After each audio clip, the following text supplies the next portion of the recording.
Can everybody see these slides today? Perfect.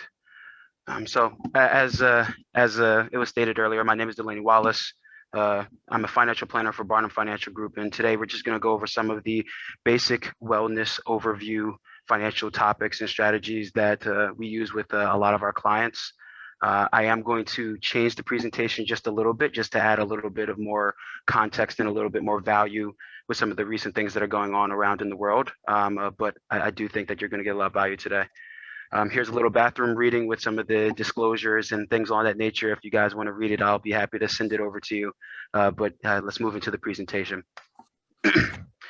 So real quick, I always like to start a presentation off with a question. Whether you want to throw it in the chat box or not is fine. But why are you here, right? Why are you here? Why do you care about finances, financial planning, retirement planning, investing, saving? Why do we save? Why do we invest? Why do you care, right? If anybody wants to throw an answer down in the chat, feel free. But what I find a lot of times whenever I speak to any individual, whether it's a client, prospective client, somebody that's just starting off, the reason why anybody cares about saving, investing, retirement, et cetera, is something that I like to call financial freedom, financial independence, those buzzwords that always flow around, and not a lot of people know what that means, right? Financial freedom, what does it actually mean? It means that you are able to sustain life, take care of your basic bills and functions and things on that nature without having to rely on going to work, collecting the paycheck, so on and so forth, every week, every day, every month, every year, right? For a lot of people, for a lot of Americans, for a lot of individuals, financial freedom and retirement are synonymous with each other, right? Most people do not reach financial freedom until the day that they retire, right? And so a lot of this conversation is going to be around the conversation of preparing for retirement, whether you're the 24-year-old that just got their first job and is just trying to throw a couple $100 into their first Roth IRA, or whether you're that CEO or a high-level executive at a Fortune 500 company that's making a few $100,000 to $1 million a year, and just trying to find a way to not get killed by these new tax laws that might be coming out, right? So some things that we're going to talk about today, real quick. We're going to talk about savings first and foremost, because without savings, there is no financial plan, there is no investing, there is no protecting assets, there is no retiring, there's no estate plan, right? That is probably the most underspoken about financial tool in our tool belt, but probably the most pivotal, because everything that I speak about today is going to fall under the umbrella of savings. Right. The second piece, we're going to talk about investing. And more importantly, we're going to talk about that another buzzword that I hear a lot of times called diversification. And I want to make sure that you know what that means. And I want to make sure that you have a better and deeper understanding of how you can properly diversify yourself to not only plan for today, but also the future and plan for longevity. Right. Third, we're going to talk about protection. I know that nobody likes to talk about it. Protecting your home, protecting your car, protecting your life, protecting your assets. It's not the cutest topic to talk about. A lot of people don't want to talk about the bad things, but it would be a disservice to you guys if we did not touch on this at all as well. Fourth, we're going to talk about retirement. Again, retirement in the investing conversation will be pretty hand in hand today. But we're going to just talk about, some of the basics of retirement and things to think about. And then lastly, we're going to talk about estate planning, right? How, once all this is done, how are we going to pass it on to the next generation? How are we going to protect ourselves in case we have a long-term care event? What are the things to do on a selfish standpoint as well as a selfless standpoint? How can we protect ourselves and our family? So really, we're going to go all the way from climbing up the mountains with savings and investing and protecting yourself to trying to come down. Right. A lot of times it's very, very easy to climb the mountain, as we'll see if you talk to anybody that's actually climbed a mountain before. The easiest part is actually getting up there.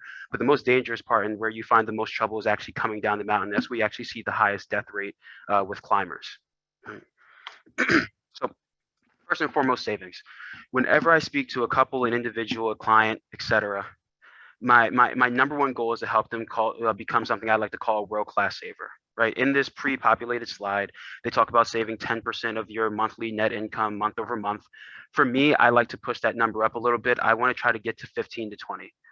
The reason I find that 15 to 20 is better is one that I find that it creates a higher degree of certainty with someone's financial plan.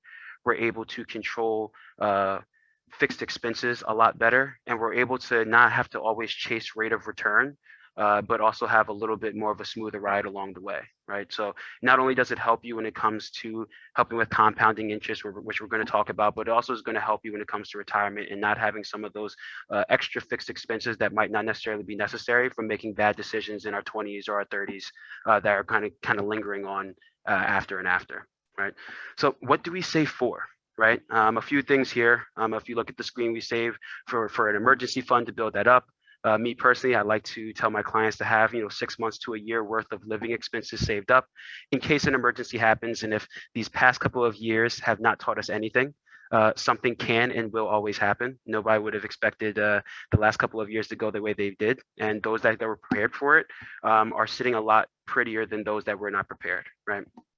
We also save for retirement savings. Again, financial freedom and retirement are synonymous for a lot of people. And so that dream of that day that you get to leave your office for the last time at age 65, quote unquote, and drive off into the sunset of retirement and go sit on a beach, that is something that most Americans spend their entire life savings for. And that's probably one of the biggest things that are on a lot of people's minds today. For my younger folks, maybe it's having a large purchase like a home, right? Especially in today's market, interest rates are extremely low, so we're seeing a lot of first-time home buyers, and purchasing a first home is almost like that rite of passage in which somebody would definitely want to spend a lot of their time kind of saving and focusing on. And then lastly, for those with young children, college tuition. We all here went to Pace and had the fortune of having a great education, so it's also something that we would want to pass on to our next generation and allow them the opportunities to have the same that we had. Right. So those are some of the reasons that we save. How do we do it? What's the most efficient way? So whether it's a show of hands or anything at all, how many of you does this sound familiar? I know, especially in my early 20s, this was very familiar to me. I would get my paycheck, I would pay for any bills, rent, food, car note, et cetera, that I would have, and then at the end of the month, I would look at whatever I had, whether it was a couple $100, whether it was a couple thousand, whether it was a few thousand, and I'd say, hey, Delaney, I did such a great job saving today. Now I'm going to throw some of that money into my savings account, right? Usually savings comes last, right? And the fundamental problem that we have with saving is the fact that at the end of the day, we are human. And so we have impulses that also come with being human.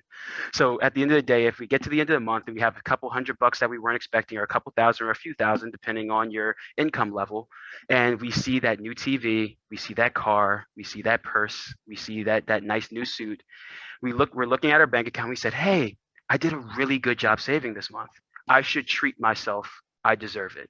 I don't know about you, but I've had this conversation with myself, and a lot of my clients have had this conversation with myself. And the problem with that is the second that we give into that impulse, that couple hundred, couple thousand, few $1,000s that we saved completely disappears because now we spent it. So now we're no longer saving. We're tricking ourselves into thinking that we're doing a good job saving, but the actual implementation of saving itself doesn't actually come to fruition. Right. So this is why I stress on a lot of my clients, please pay yourself first, treat yourself like your own bill, like your own tax. Save on the front end, just like you would put away for your rent, for your mortgage, for your car note, fixed expenses that are mandatory for you to live. And by doing that, you will find that your savings goals will be reached a whole lot faster. And although it may sound hard at first, and you might not think that you have the money to save, what I find a lot of times, even when individuals are nervous about putting away money systematically every single month, our lives tend to form into what we have left in our bank account. And what I found is even after a year of helping somebody save more than they've ever saved before, they come back a year later and say, hey, Delaney, I think we can put a little bit more away because my quality of life has not changed and I still have money left over. I know the power now of saving first opposed to saving last. Like we're very much so creatures of impulse. So savings. I'm not going to talk too much longer about compounding interest. We all know it's the eighth wonder of the world, as a lot of people would say. The earlier you start saving, the more you have time for compounding interest to grow. This is just a quick example of somebody putting $10,000 away when they're 22 years old versus saving a total of $45,000 over the course of when they at the age of 40, right? Both earning a 5% rate of return. At the age of 70, the person that started at age 22 only invested $10,000 and has $104,000 available to them. and the second person in scenario two, even at age 70, still comes short of that young 22-year-old that started saving out the gate with $99,000. Right. So the longer you wait, I know that everybody says that they think that savings can wait a little bit longer. They want to make sure that they pay down their debt first. They want to make sure they do this first. They want to do that. They want to do that. There's always something that's going to come up. The sooner that you are able to start to systematically save for yourself and your family, the more you're going to see the benefits of it, and it's going to be a smoother ride along the way. So balancing debt and savings. This is a very, very popular topic with a lot of my clients and the people that I speak to. A lot of people have mortgages. A lot of people have student loans. And we hear on the media, we hear from our parents, we hear from our spouses, we hear from friends and family that debt is such a bad thing. Right. And so in our head, we have to pay it off as fast as we can, pay it off as fast as we can. We got to get it done. We have to get it down at any cost. And what I found is, mathematically speaking, it is not always the best route to go. I've seen countless times where somebody has a 30-year mortgage that they're trying to turn into a 15, and so they're paying the extra mortgage payments, they're dumping money in, or they're trying to get their student loans down as fast as humanly possible, and they did not do the fundamental savings of having a life event fund, having 6 months worth of their salary or living expenses saved up. And the second that something happens, now they are SOL. Right? Just imagine pre-pandemic, you're pumping money into your student loans, you're pumping money into your mortgage, and you have nothing saved up. And the second COVID hit, and jobs shut down, things started to slow down. All of a sudden, now we're in a situation where you don't have the funds available to live life on your terms flexibly, and do things that you need to do. And let's take COVID out of the equation. How many times is a pandemic actually going to happen? But car accidents happen every day. Boilers break every day. If you were in New York or New Jersey over the past few weeks, I know that you saw the hurricane. A lot of people lost a lot of things, and even small things like that, even small events like that, can have a huge ripple effect on your financial picture if you do not protect yourself from a saving standpoint. And so what I found is, mathematically speaking, even if we were to take the excess that you wanted to throw towards certain debts like student loans or mortgages, et cetera, and we're able to save that with even just a marginal rate of return, over the course, if you use the mortgage, over the course of a 15-year time frame, you'll actually still have enough money to not only pay off your mortgage, but also still have some saved up. And all the time along the way, you're going to have money set aside just in case something happens, just in case the boiler breaks, just in case your car breaks down, just in case the kids need something, or just in case we have a worldwide pandemic. Right? At the end of the day, savings is key, and doing so in a strategic way definitely is beneficial. I've never seen somebody walk back into Sally Way or whatever bank their mortgage is from and walk in and say, hey, I overpaid the mortgage for the past 6 months. Do you mind giving me some money back? It never happens that way. You have to cash out refi. You have to pay closing costs again. It costs you money, and it's not a good deal for anybody. So let's talk about investing, right? Why do we invest? Again, to become financially free. Again, as I said, financial freedom and retirement for most people are synonymous. And the biggest buzzword that I hear across conversations talking about investing is diversification. And just for one quick second, whether you want to put it in the chat, or whether you want to just unmute yourself real quick, could somebody just tell me what diversification means to them?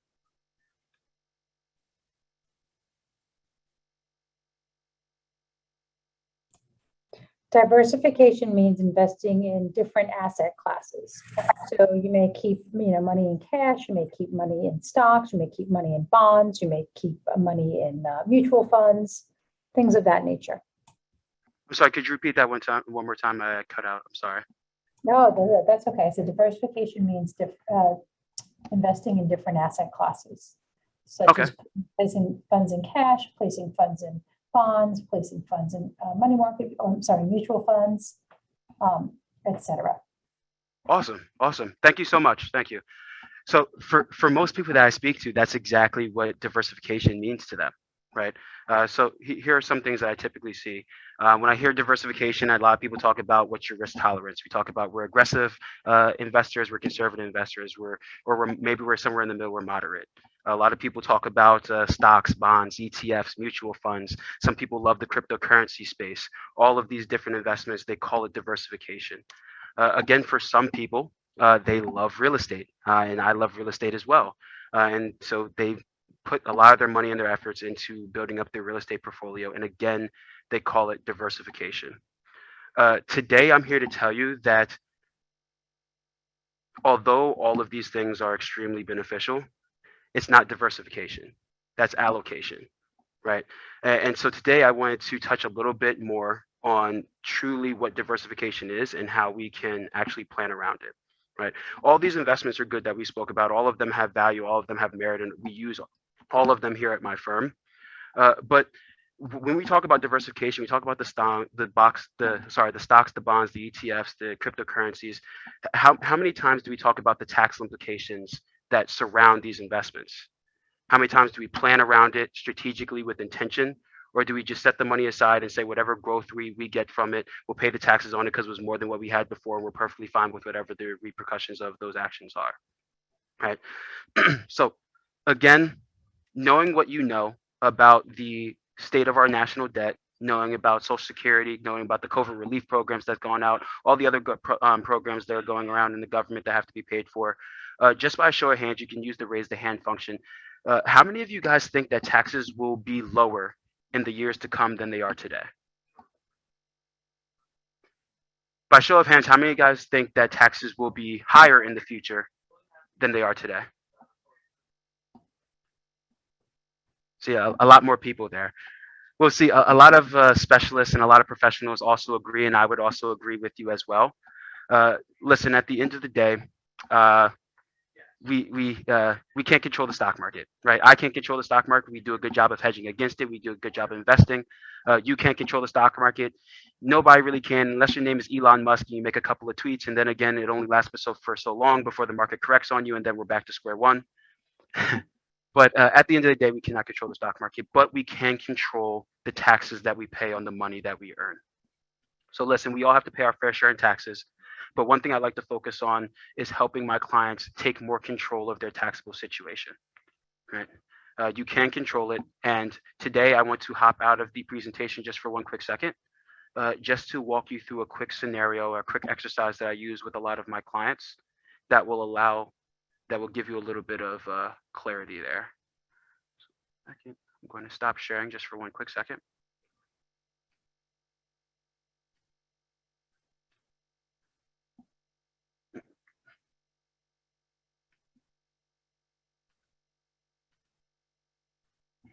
Perfect. So this is something I like to call the tax control triangle. And this is something that I think from a diversification standpoint is extremely important. See, having money in stocks, bonds, ETFs, cryptocurrency, that's allocation. Having money strategically placed in different tax accounts, that's location. So when allocation and location combine, that is what diversification is. And so a lot of people, I'm sure a majority of you in this call have heard or seen a lot of these accounts, right? We take a 3-bucket approach or a 3-tax triangle approach, right? You have your taxable bucket or your taxable triangle. Typically how this works is after tax dollars, so monies that you get from your paycheck go into this bucket. You can either invest it or save it. And as you pull that money out and as it grows year over year, you get a nice love letter from the IRS called a 1099, asking you to pay taxes on the growth of that account. For most people, they say, if I have to pay taxes on this account every single year as it grows, why would I want to put money in any type of account like this? The reason why people like the taxable bucket is simply because it is the most liquid. Things like your savings accounts, brokerage accounts, maybe with Merrill Lynch or Fidelity, monies that are sitting available to you, you can get in and out very quickly. These are monies that fall into this taxable account. Usually is the most liquid. And although you do pay taxes on it every year, usually these taxes are relatively low in comparison to your ordinary income tax. Next, you have your tax deferred bucket. These are monies that usually come in before tax, sometimes after, but usually before. You get to defer the taxes today. Again, keyword is defer. It is a deferral. It is not a reduction. It is not a discount. It is just a deferral because later on in life you will have to pay the piper. And as that money comes out, when you decide to take it out, usually at 59.5, you will have to pay ordinary income or whatever monies you decide to pull out at that time at whatever tax rate the government decides to tax you at. So it's a lot like going into a business partnership with a partner that can change the equity in their company at any time without notice. Right? Monies that usually fall into this account are usually 401ks, 403bs, certain deferred compensation programs, pensions, and people love it because they get to lower their taxable income today, defer it, allow it to grow. But sometimes once they get to retirement, they create a bomb for themselves that they might have to mitigate or have to find ways around. Right. Lastly, you have your tax advantage bucket. I like to call it the tax-free bucket. Usually, how this is funded, it usually comes with after-tax dollars. It's a mixture of the taxable bucket and the tax-deferred. You use money that comes in after tax. So usually after you get your paycheck, after you pay taxes, it goes in. And as that money grows, you're allowed to defer the tax later on. And when structured correctly, these accounts allow you to pull out that money tax-free when you need it, right? Monies that fall under this category, again, are things like your Roth 401k, Roth 403b, certain municipal bonds, cash value life insurance, 529 plans, et cetera, et cetera. A lot of times people love this kind of account, especially when they think that taxes are going to raise in the future. Usually at this point in time, usually what ends up happening is everybody picks the bucket that they like the most, and they say, I'm going to go all in on this bucket. I'm here to tell you that neither of these two buckets are more important than the other. They all work together in a very cyclical way. And when leveraged against each other, this is one way that you're able to maximize everything that's going on in your financial world, as well as control your tax situation. All right, so real quickly, I want to run you through a quick exercise that I run through my clients. And this is a typical scenario in which I see for most people, right? I'll see a couple that's maybe 10, 15, 20 years away from retirement that's really trying to get things going. And usually this is what I see.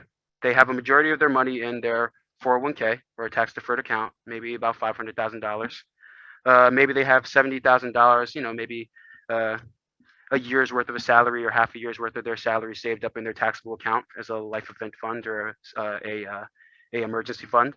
And then they have maybe $5,000 in an old Roth IRA that they opened up when they worked at Starbucks in their first job that they forgot about. They don't know the login to it. They just know it's there somewhere. Right. As you see, it's a very unbalanced approach here. A majority of their money's in their tax deferred account. You have a little bit of money in their savings and really nothing in the tax advantage piece. Right. So assuming that we're fast forwarding into retirement, and let's just say that they need $100,000 after tax in order to survive and live the life that they want to live. We'll just say, for the sake of arguing, capital gains tax is 15% and 30% for ordinary income, all in state and federal. Just for the sake of arguing, just to make math easy and simple, right? At the end of the day, in order for them to net that $100,000 that they need to pull out 139, right? So at the end of the day, just to live, they need to, for the price of admission to live in retirement is $39,000 a year. I don't know about you, but that gives me a little bit of heartburn, right? Now, as I was talking about diversification and doing so in a very strategic way, it didn't take them 1 year to amass $500,000 in their 401k, 70,000. It's not going to take us 1 year to slowly start to shift and readjust how we diversify our assets. So what if we just slowly but surely, year over year, just started to change things just a little bit? Maybe we go from a 75% of our assets in our 401k, 15 into our taxable account, and maybe 10, just 10, into the more tax advantaged account. Well, just by doing that, you're going to see that you are about to save about $4,000 a year. You go from 39 to 34, so about $4,000 a year. And the thing about retirement is people are living longer and longer because our healthcare system is getting better than it was years and years and years ago. And so over the course of a 30-year retirement, you've saved almost $140,000 solely by making slow incremental shifts, and not how much you save, just the location in which you save it, right? So again, as I stated before, my goal is to help my clients take more control over the taxable situation. And so our goal is to help them be more balanced. So eventually we want to get to the point where we have a 30, 30, 40 split between the three, in which case you're going to see the savings are much more significant. You save about $17,000 a year opposed to the $4,000.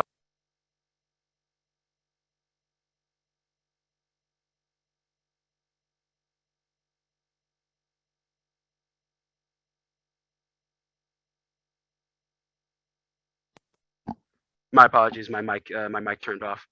You save about 17,000 versus the 4,000, and over a 30-year retirement, instead of saving over $140,000, you save almost 500,000.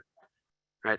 I don't know about you, but when we talk about financial freedom, we talk about retirement, when we talk about living like the life that we want to live, I don't know about you, but I could do quite a lot with $500,000, right? For some people, $500,000 means they get to retire a few years sooner. Sometimes they get to make go to a few more vacations. I know my parents were looking at this cruise around the world. That's about $100,000 that you get to go all around the world for 6 months. Some people spend that money on there because they love to travel. At the end of the day, it just allows you to have more flexibility in your decision making and doing what you have to do. Now, before I asked a very simple question about taxes and what you believe about it. And a lot of people say that taxes have to double in order for us to take care of the Social Security situation, take care of our national debt, take care of all the other things that we have going on. But I'm not going to be that severe or drastic. Let's just say instead of doubling taxes, they just raise by 5%.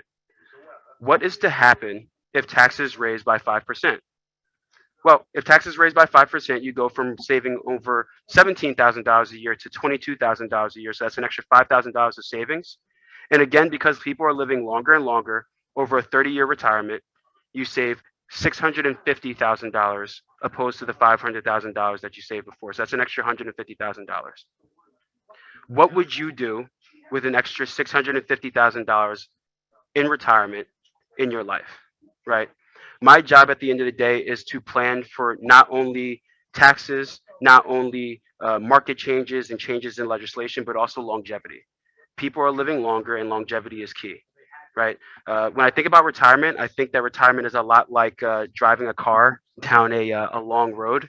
You have you have you have your husband or your wife in the passenger seat. Maybe you have somebody in the back seat, like a child. And at the end of the day, you're driving down the road, and everything is good and dandy, right? But what happens? And I know everybody's done it before, where you're driving down the highway, and all of a sudden the gas tank light goes on. Have you ever noticed how your mannerisms change? Some people grip the steering wheel a little bit harder. Some people's hands get sweaty. If you're like my mother, the music has to get turned off. Everybody has to be quiet, and she can't focus until she gets to a gas station. You have your passenger or your spouse in the side in the passenger seat driving across 3 lanes of traffic to try to get to the gas station. And at the end of the day, once you get to the gas station, the only price of admission is about $3 to $4 a gallon. If you're in California, maybe a little bit more. So God bless you, right? But at the end of the day, in order to fill up the gas tank, maybe it costs $20 to $60 to fill up the gas tank, and that's it. In retirement, the equivalent of getting gas in retirement is going back to work. At the end of the day, I don't know about you, but when I decide to hang up the cleats, if you will, and go into retirement, I refuse to go back to work if it is mandatory, unless I'm just bored, right? And so that's the goal. At the end of the day, this is the conversation that we like to have. This is what diversification really is. It's not just about the next new stock or the next new bond or the ETF, but it's about also controlling the risk of the market, but also the risk that taxes play into this whole situation, right? So real quick, let me just go back to the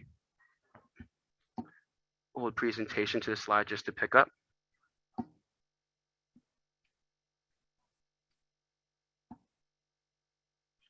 Perfect.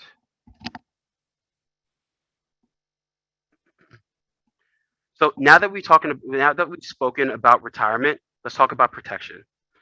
At the end of the day, please, I know it's not the most fun topic to talk about, but protecting your car, protecting your home, renters insurance, personal insurance, liability insurance is extremely important.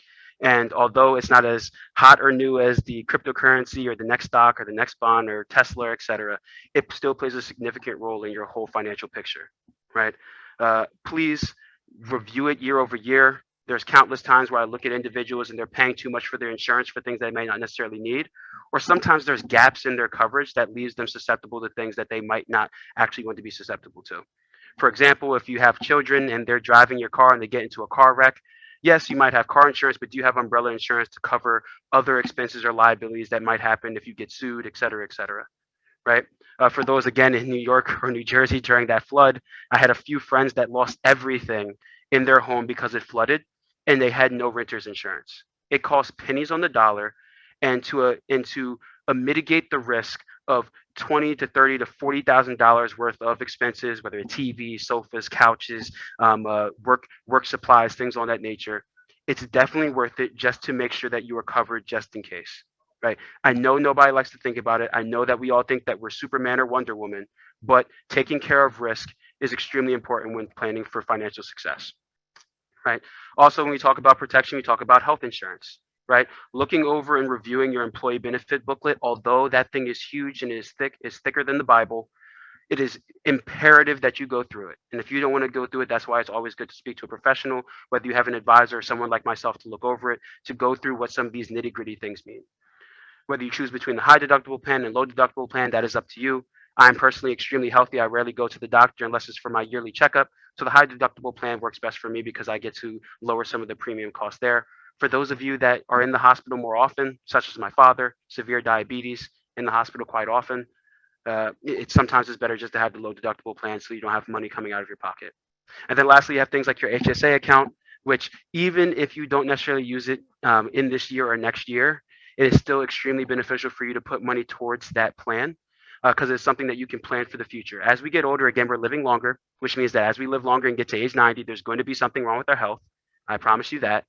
You can use the monies from that HSA account that you use as a tax deferred account today to lower your taxable income, invest today and defer it. And you can also use it completely tax free for certain health qualified expenses. Right. Also talking about protection, life insurance. I know at this point in time, probably everybody in this room has spoken to some type of life insurance agent. We might not like it. You might not want to talk about it. You might be turned off about it. But if we have insurance on our car, if we have insurance on our home, if we have $100 case on our phone, it is imperative that we put some type of protection on ourselves. It is a flawed system to think that our car is more important than we are because we are the engine that pays for everything, right? There are two different kinds of insurance. As I'm sure a lot of you guys know, there's term insurance. It's a lot like renting a policy. You put money in, it lasts for 10, 20, 30 years. It's the most inexpensive policy that you can have, and you have coverage until that day comes within that time frame.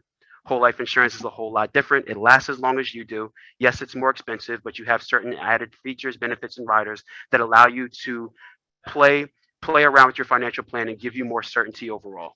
Whether you have a history of long-term care events in your family and you want to protect against long-term care, because sometimes not dying is the most expensive thing that can happen to you. If you have a heart attack and you need long-term care assistance, but you don't die, sometimes long-term care in the state of New York, $10,000 to $15,000 a month worth of expenses for a nursing home or care is the average cost. So although it might seem callous for me to say, sometimes for some people, it's better if you die than live. And so putting protection in place, whether it's life insurance, whether it's a long-term care type of policy, whether it's a mixture of the two, is sometimes extremely beneficial for your overall financial plan. Again, not the sexiest thing to talk about, but it would be I would be remiss to not mention it. Right. Also talking about disability insurance for my younger individuals that have a long way to retirement. Those in your 20s and your 30s and maybe even your early 40s. Look, you have your group disability insurance. Typically, it covers 60% that I see in most cases, sometimes a little bit less. But really, how many of us really live off of 60% of our salary before taxes? Right? Not many. And so something that is extremely beneficial, especially for my younger folks, because 1 in 4 people are going to become disabled within this room between the ages of 25 and 45.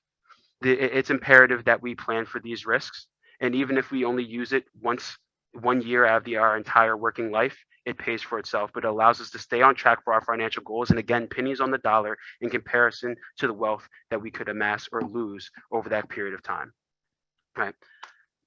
Lastly, retirement, or second to last, retirement. I know that I spoke about it before briefly, so I'm not going to harp too much on it when I spoke about the taxes and I spoke about investing. But again, with retirement, where are you going to live? How will you spend your time? How long is retirement going to last? These are questions that you have to ask, and these are going to shape how you're going to build your financial plan and how you're going to come down that mountain. Once we start saving strategically, yes, we can start dispersing, but we have to disperse it in a way that allows us to live the life of significance in retirement that we want over the entire period of time. Lastly, here we were talking about retirement, or one of the last pieces here is just a couple of statistics that we see on average that costs for retirees. A lot goes to housing and utilities. Some towards transportation, although with COVID, I think that's starting to wane away. We're all using Zoom a whole lot more. Healthcare, 13%, and that is rising because we live longer. That means that we're going to see more health issues.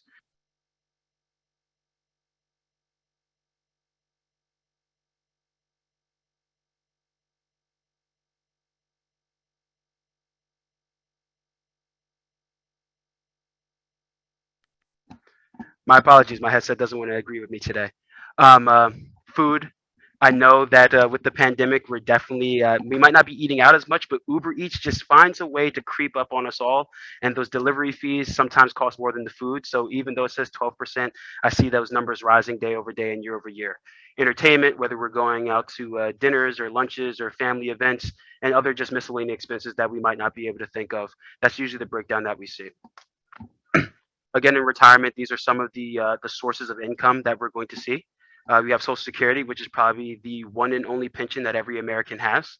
You have your retirement accounts, which we spoke about. Again, your taxable, tax deferred, and tax free buckets. Again, if you utilize each one of these three buckets strategically, there is actually ways to pull money out of your 401k, your 403b, completely tax free as long as you've done so in a very strategic manner. That's something that we can go more in depth about later on. But again, planning around retirement and planning around longevity is extremely key. Right. For those of you that still have pensions, those firefighters and teachers, God bless you. That is probably your greatest asset that you're going to have. Cherish it like no other. You also have annuities, which is for us individuals that don't have pensions, another form of guaranteed income that we can have over the course of our lifetime. And then we also have personal savings and other sources of income like rental properties, et cetera, et cetera. Lastly, we get to estate planning. Estate planning, please, please, please, please, please look over all of your accounts, all of your insurance policies, and make sure that your beneficiaries are established in the right way. I cannot tell you how many times I've spoken to individuals that before they were married and they got their job at Coca-Cola, their beneficiary was their mom or their sister. Now they're married to their husband or their wife, and they have still yet to change the beneficiaries on that. That is something that could cause an issue later on. For those people that do get divorces and forget to change the beneficiaries, I doubt that you want your spouse to feel neglected if something were to happen to you and all of a sudden it's your ex gets to run away with all of your money. So please do your due diligence on that end. I say it jokingly, but it's a very real topic and it does cause a lot of grief. Ensuring the smooth transfer of assets. Again, for those of you that have children and want to make sure that monies or assets are passed to them strategically and efficiently, estate planning is one of the most beneficial things that you can do, especially with the some of the new tax legislations that might be coming into play with the new estate planning tax, lowering the exemption to about $5 million. For those of you that have a couple of rental properties, maybe $1 million in the 401k, 750,000 in your savings, your children or your beneficiaries will have to pay a significant amount of taxes on those assets and might not be able to keep them because of it unless you do the proper estate planning. Again, it's something that you can speak about getting around that tax law or those new things there. We can go more in depth. I don't want to take up all day on that. Again, one more thing about estate planning, please get your wills, trust, your power attorney, gifting, life insurance. Please put it all in place. Out of everything in this whole presentation, this is the one thing that I get absolutely nothing out of. I am not an attorney. I cannot draft the documents for you even if I wanted to, but it would be against my fiduciary responsibility if I did not talk about the power of estate planning, because it does create either financial hardship or a smooth financial transition for you, depending on which side of the coin that you sit on. So having the proper wills, having the proper trust, having the proper powers of attorney, again, if you have that heart attack and you're not dead, but you're incapacitated, is extremely, extremely, extremely important. Also, when it comes to Medicare or Medicaid planning, long-term care expenses, things of that nature, there are ways to get around having to pay $10,000 to $15,000 a month for care.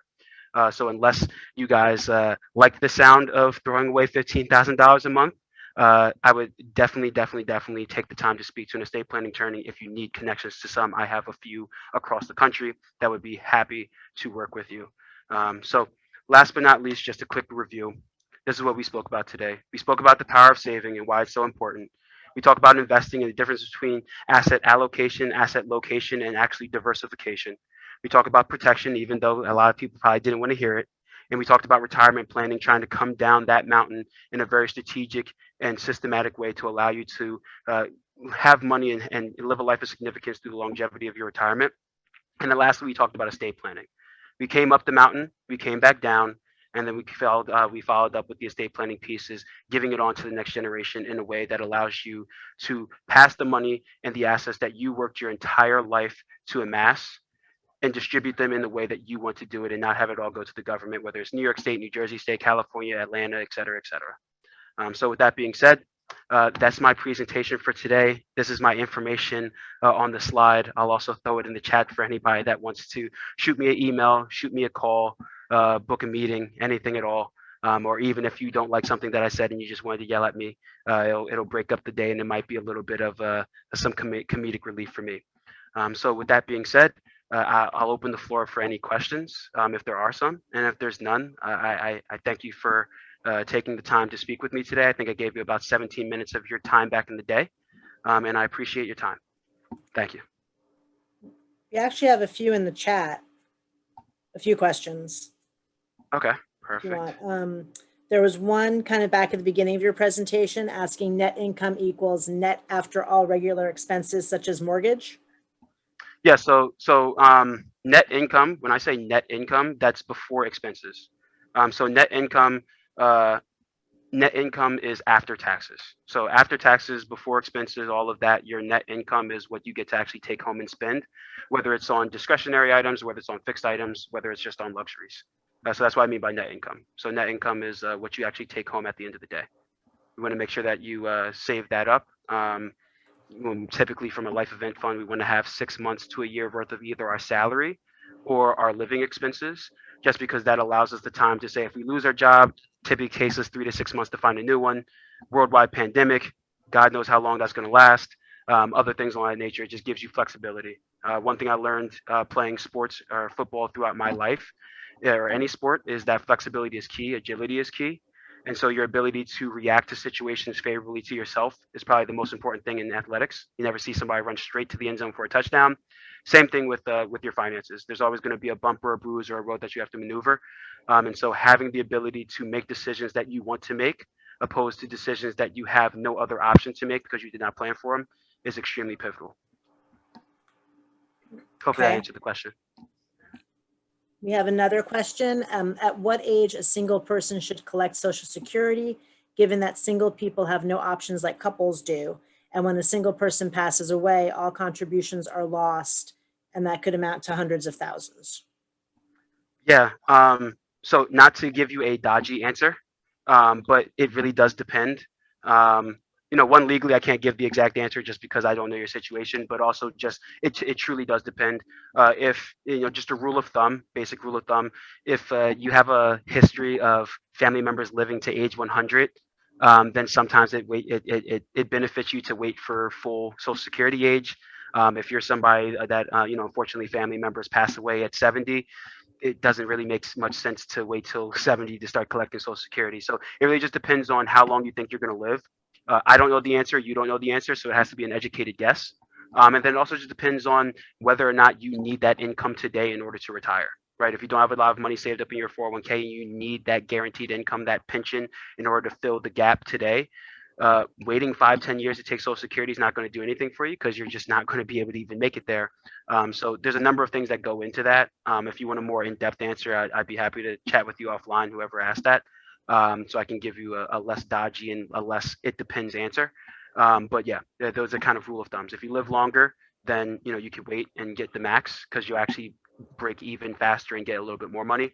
If you pass away sooner, or your family members tend to pass away sooner, rule of thumb, you might want to take it earlier and get your money and run.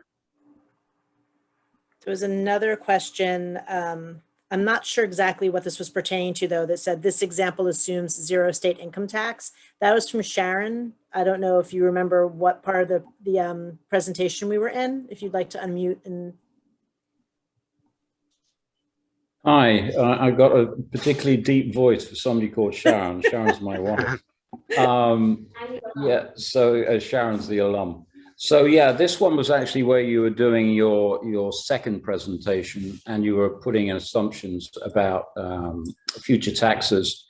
And as we're only too well aware, some states tax in a very draconian fashion. I happen to live in New York City, and your analysis is particularly germane there. And the uncertainty around future taxes is quite dramatic and can affect that asset allocation that you're talking about between the tax deferred, the tax beneficial, the non-taxable, the fully taxable, and so on.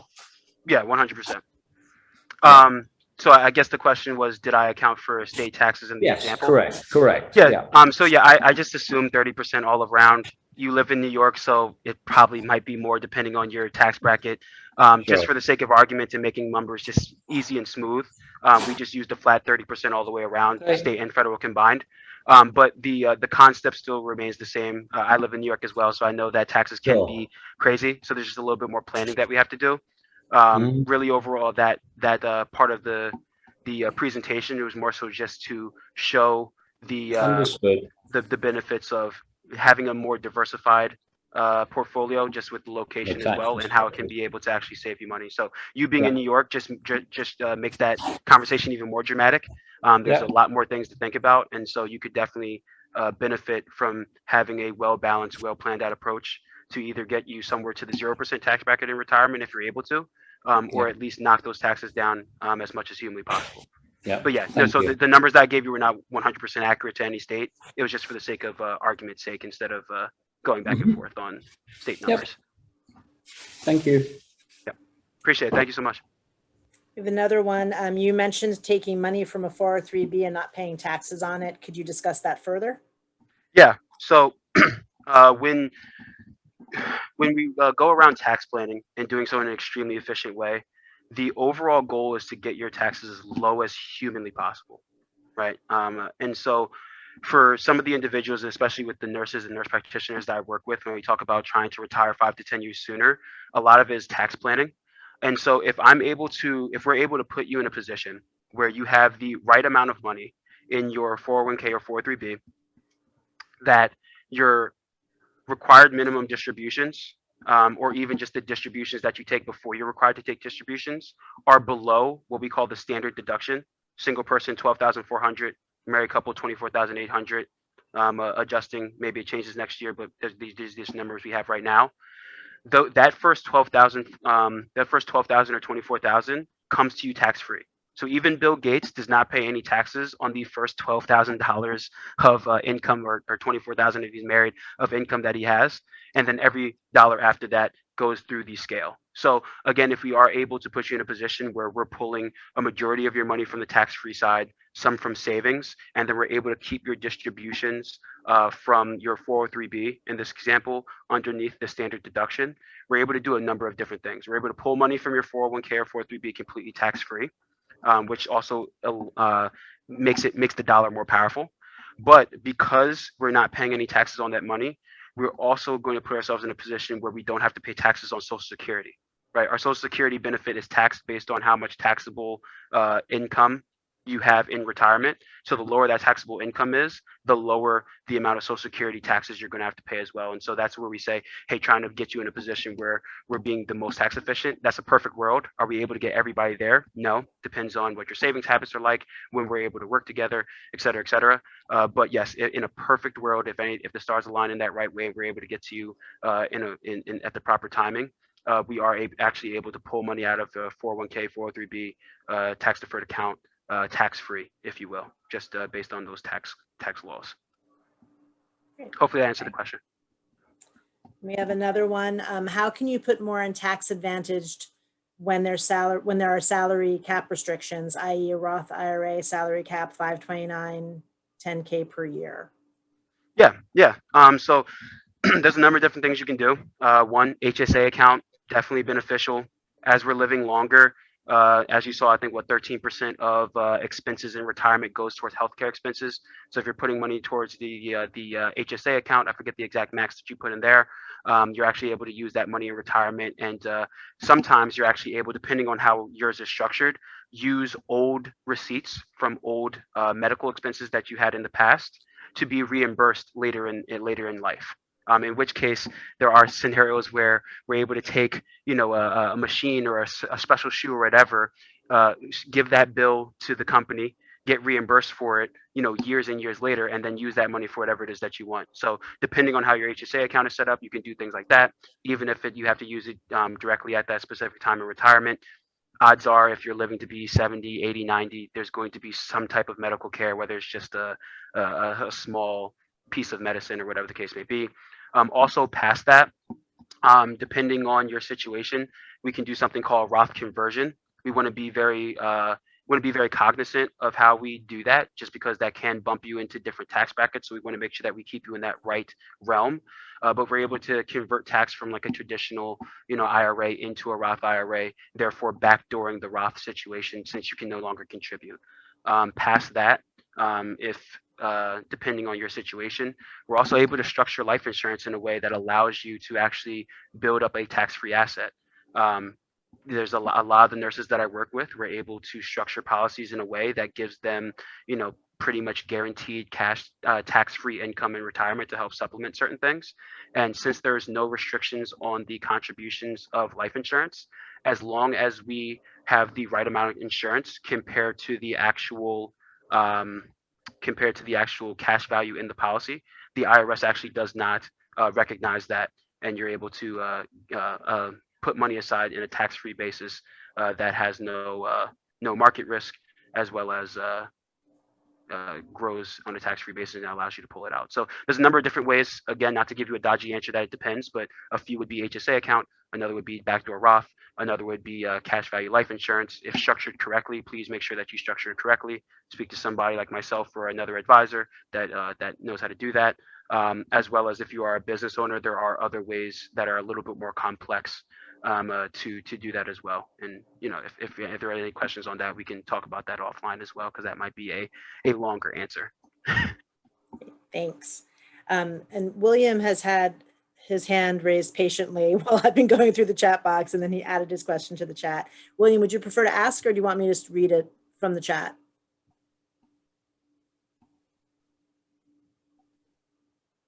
Okay. Sorry about that. I'm okay. happy to read it.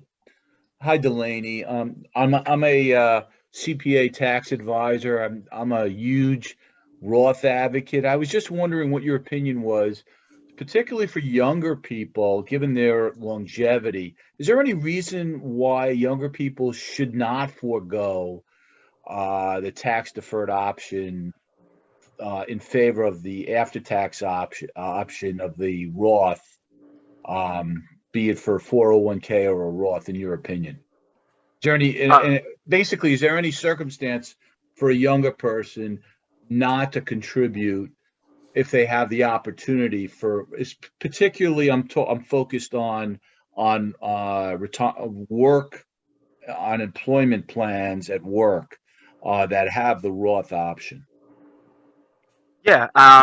So when I guess we're assuming that they have the option to do either the 401k or the Roth, in which case, No. Within their 401k, there's a Roth option. Yes. Yeah, the Roth And option. not all plans, surprisingly, have Roth options. I actually, and my prior employer, they did not, even though the master plan provided for a Roth option, their particular plan did not. But I was able to convince the powers that be within the plan to add it, and they did. So I guess my question is there any reason why a younger person should not really focus on essentially going all in on the Roth? Yeah, I mean, with regards to going all in, it really just depends on how they want to plan things out. Again, there is power in putting money into the just a traditional 401k option, depending on how much income they have. Maybe they do need the tax break today, in which case, it does make sense. The reason why, but also to follow up on that, when planned correctly, mathematically, if we are able to put them in a position where they just have that right amount of money in the 401k, where they get to pull out underneath that standard deduction, that in combination with having the Roth is actually more powerful than only having the Roth. So if you can pull monies that you didn't pay taxes going in and paid no taxes going out, that will allow them to play both on each other. So that would be the only time where I would say, they wouldn't just go 100% all in into the Roth. Again, it takes a steady hand, and you have to manage that year over year and make sure that you're doing things correctly and know when to turn off and on the spigot. But other than that, if you think that tax rates are going to raise in the future, take the tax break. Pay the taxes now. Take the tax break later. But isn't the variable also your income? And if you're a young person, presumably your income is going to be a lot higher down the road. So the tax deduction would be worth more once your income is higher.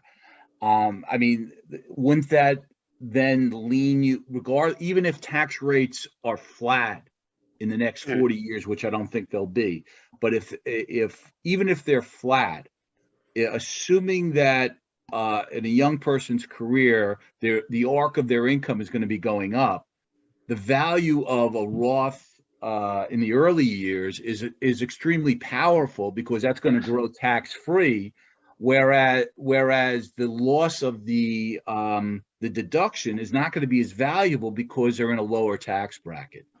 Yeah, 100%. So I'm a huge proponent of tax-free income. I try to plan around it as much as I can.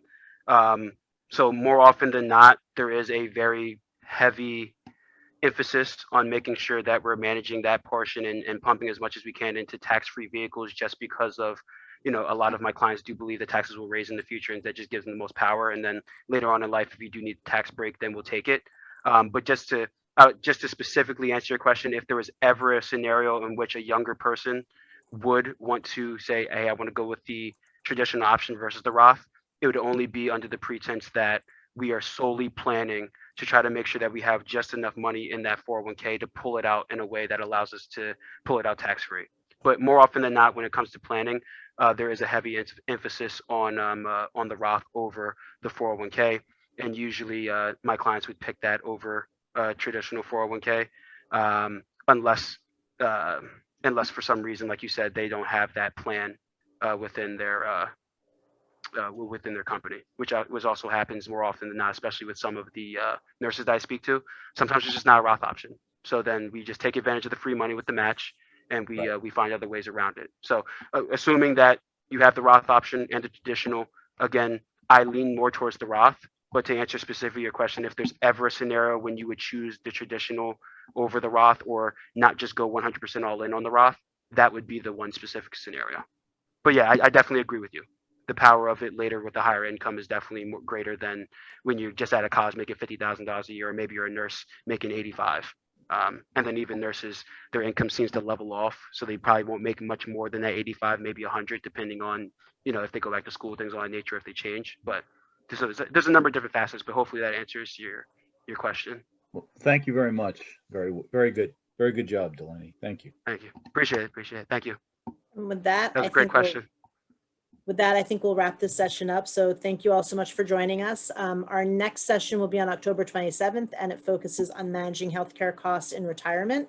And on December 1st, we're changing things up a little bit because of the Thanksgiving holiday and then the December holidays. On December 1st, we're presenting exciting year-end tax tips, which we promise will make as exciting as we possibly can. But thank you again for joining us. And thank you so much for Delaney for kind of becoming a one-person show for us today. We really appreciate it. And I hope you all enjoyed it and got some great information that you can use going forward. Okay, thanks so much. Appreciate it. Thank you, everybody, for coming. Thank you for your time.